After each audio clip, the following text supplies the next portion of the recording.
Nagsimula ang kwento sa ilalim ng lupa, sa itim na pamilihan ng lungsod ng Qing City, kung saan nagpasya ang ating pangunahing bida na ibenta ang kanyang kidney at cornea kapalit ng matinong halaga. Ngunit nag-alinlangan ang mamimili. Hindi lang kasi ito ang unang beses na ibenta na niya ang isang kidney, poly, apdo, isang pares ng bayag, at isang katlong bahagi ng atay sa nakalipas na 6 na buwan. Idagdag pa roon ang bahagi ng kanyang maliit at malaking bituka.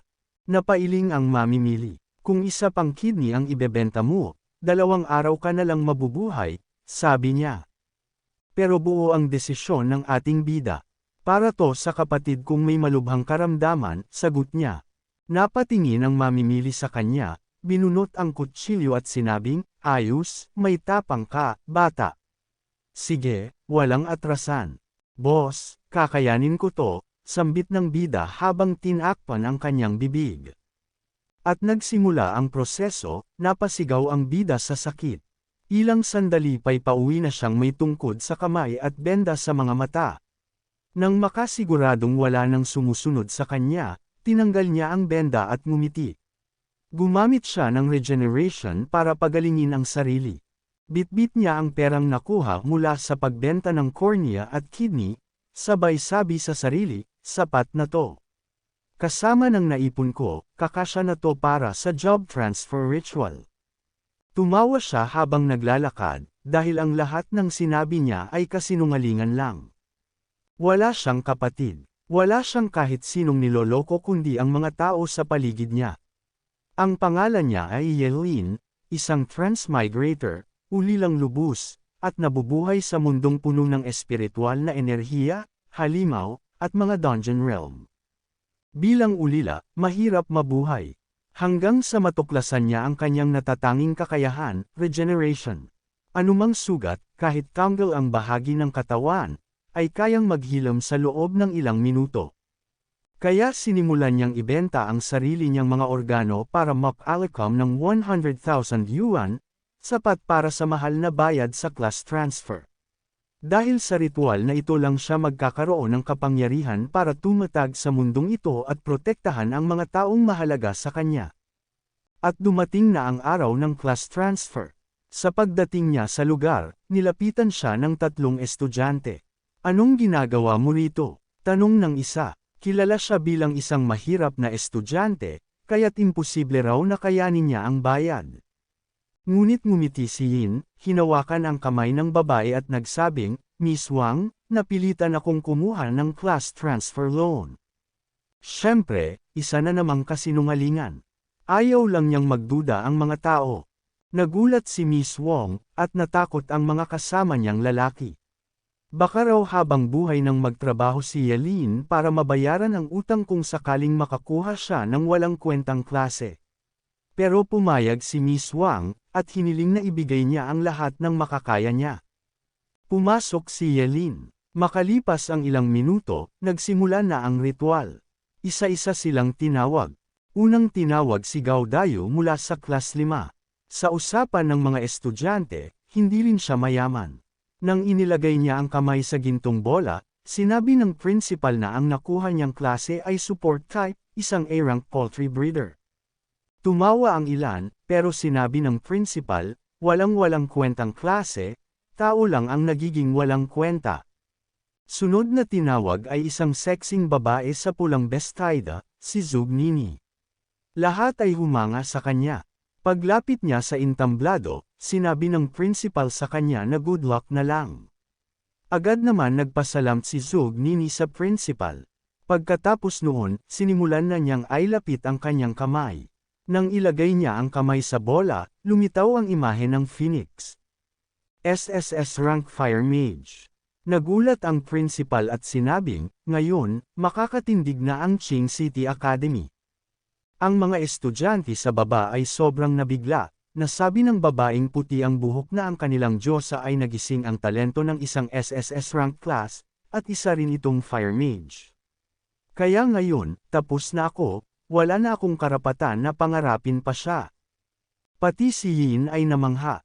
Ang SSS class Fire Mage ay sapat para tapatan ang isang buong hukbo.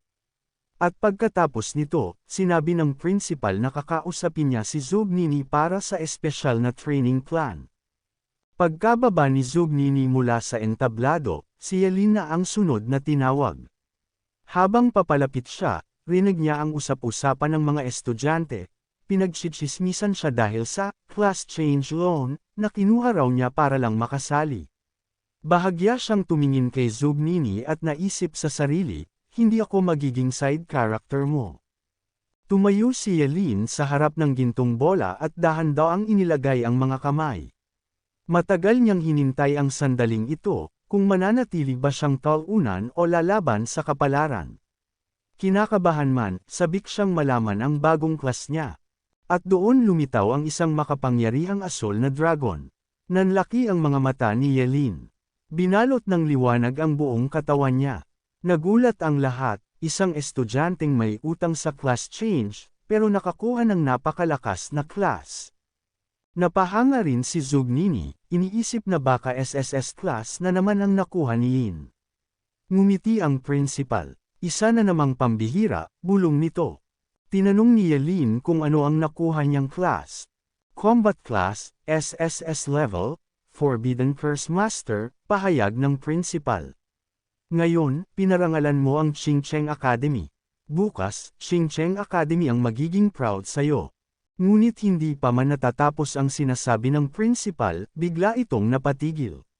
Napagtanto niyang ang class ni Yelin ay Forbidden Curse Master. Nagulat siya. Akala niya, malakas na class iyon.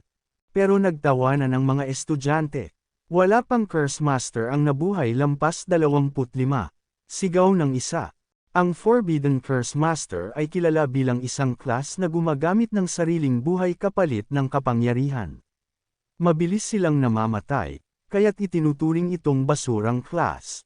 Tumalikod si Zugnini at napabuntong hininga, halatang nadismaya sa nakuha ni Yelin. Nanlungo si Yelin habang pinagtatawanan siya ng mga estudyante. Tinapik siya ng principal. Sayang, napakabait mong bata, pero Curse Master lang ang nakuha mo. Sir, tanong ni Yelin, totoo po ba talagang hindi sila umaabot ng 25? Huwag ka nang mag-isip ng negatibo. Mas mabuting magningning ka kahit sandali, kesa mabuhay ng matagal ng walang saysay, sagot ng principal. Salamat, Principal. Gusto ko ring magningning at bigyan ng karangalan ang eskwelahan, ani Yelin. Maghahanda ako ng espesyal na training para sa iyo, kasama si Zugnini. Opo, sagot niya sabay ngiti, dahil ang hindi alam ng lahat, may immortality siya. Walang Curse Master na umaabot ng 25. Hindi nila alam, hindi siya mamamatay. Matapos ang ritual, nagsiuwian na ang mga estudyante.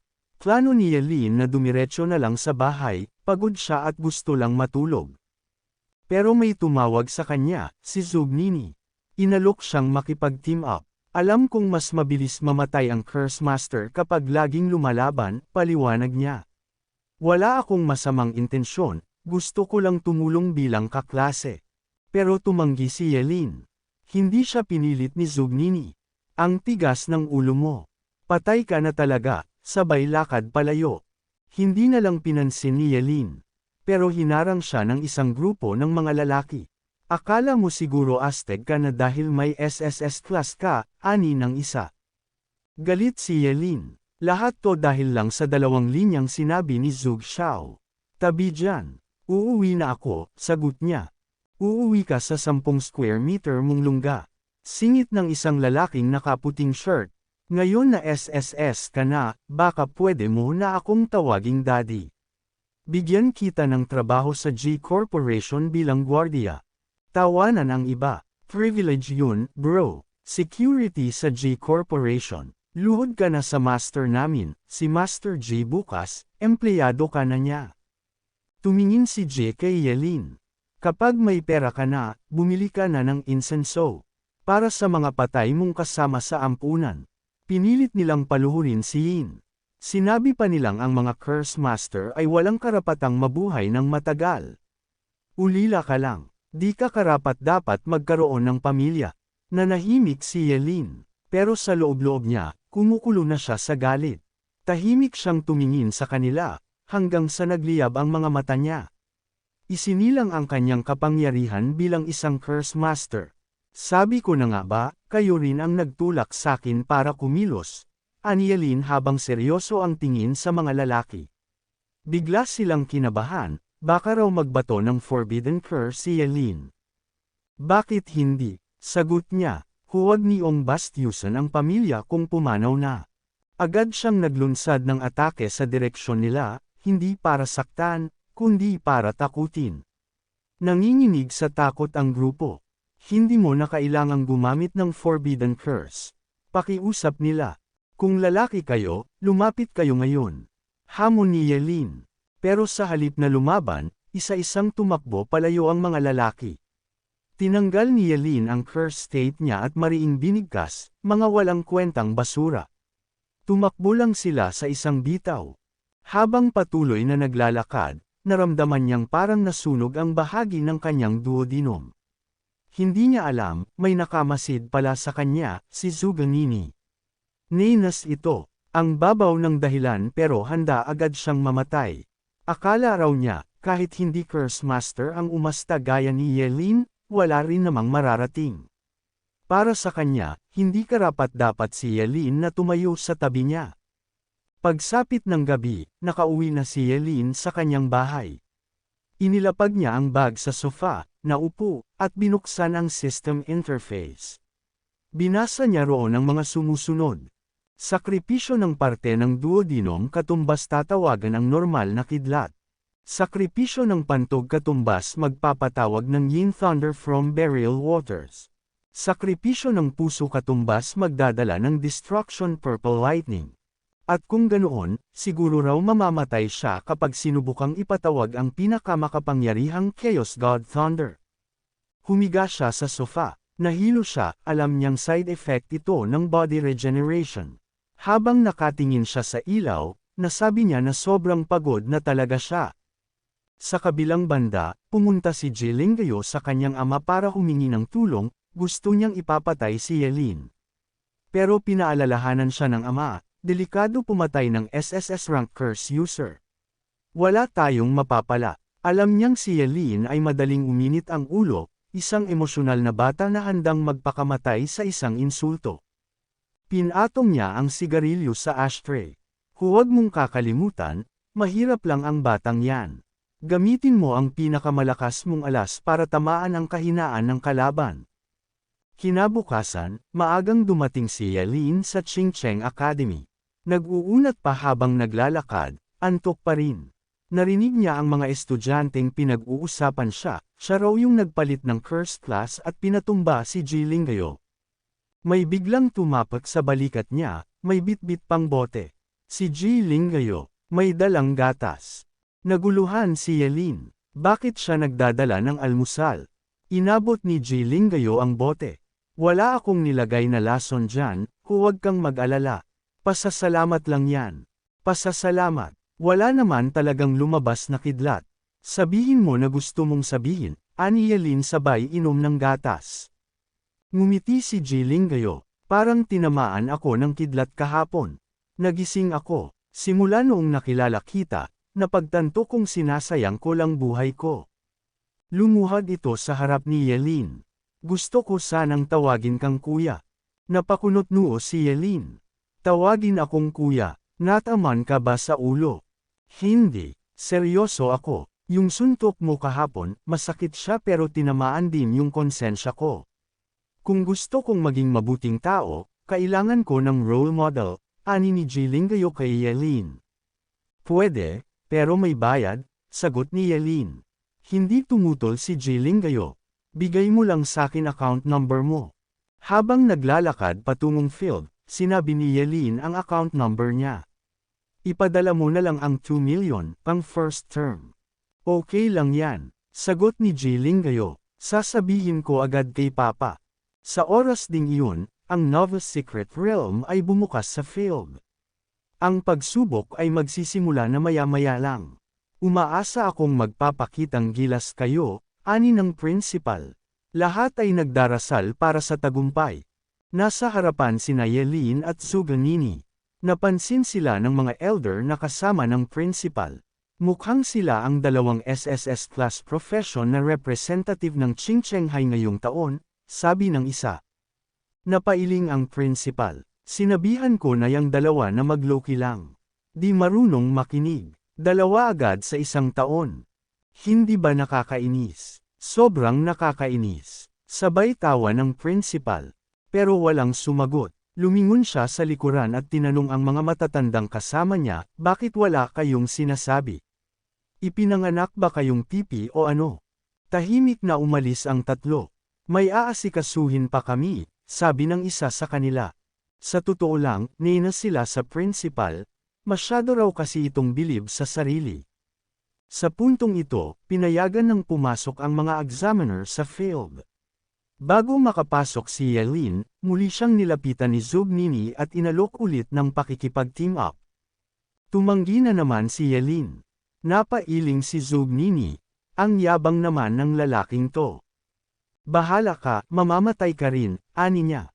Hindi siya pinansin ni Yelin at agad na pumasok sa secret realm. Mabilis siyang dinala ng portal sa ibang lugar. Paglapag niya, napansin niyang mag-isa siya. Walang ibang tao sa paligid. Siguro random teleport ito, naisip niya. Maya-maya, lumitaw ang isang level 1 leopard cat na nag-aalboroto. Hindi man lang siya natakot, sa halip ay natuwa pa. Ayos to, perfect para subukan ko ang forbidden spell ko. Agad siyang umatake, isang bitaw lang, patay agad ang hayop. Wala man lang kahirap-hirap, may nakuha siyang 10 experience points.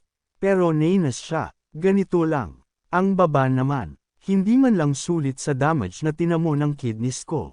Naglakad siya palayo. Kailangan ko pang pumatay ng 100 ganito para lang mag-level 2. Dahil ang binibigay lang nito ay 10 experience points bawat isa.